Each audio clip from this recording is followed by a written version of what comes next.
Watch movies in English.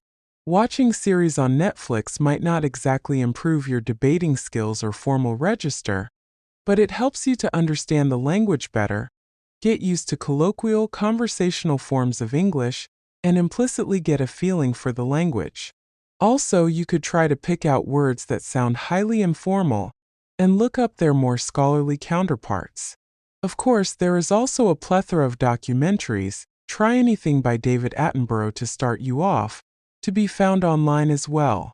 Being exposed to a language for the length of a movie might help you to actually start thinking in English. Immerse yourself in English language news.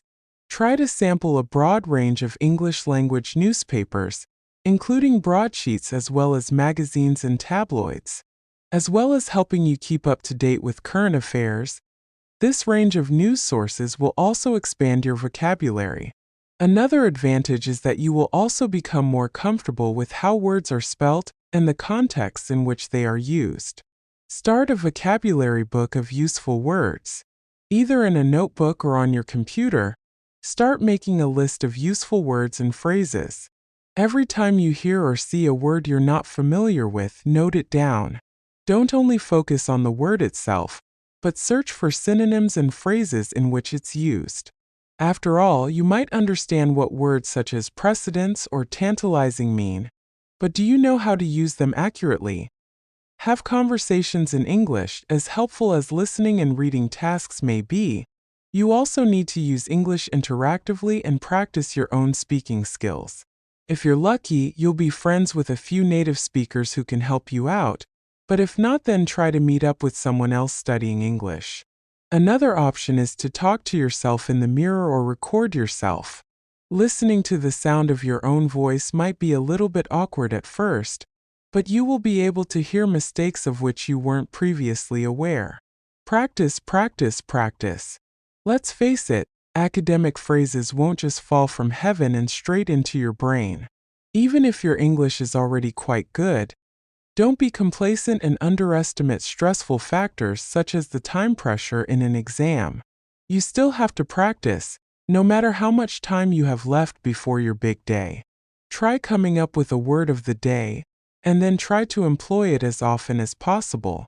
If you do this, don't waste time on extremely specific words you will never actually use.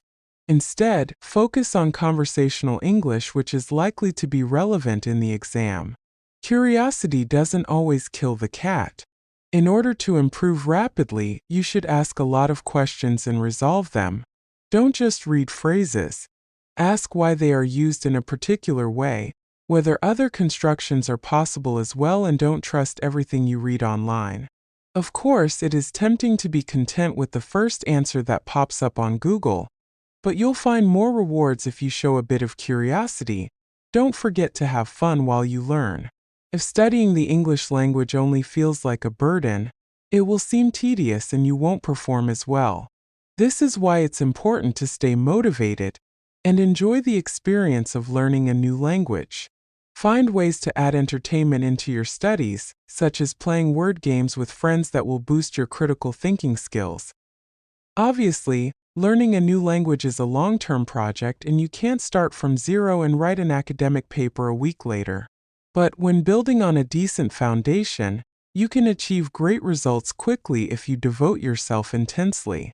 Especially for exams like the IELTS, you should really know what questions will be asked, what the formats look like, and how to deal with the respective tasks. Try to stay focused and improve certain parts, rather than frantically trying to catch up with everything at once. Thanks for watching.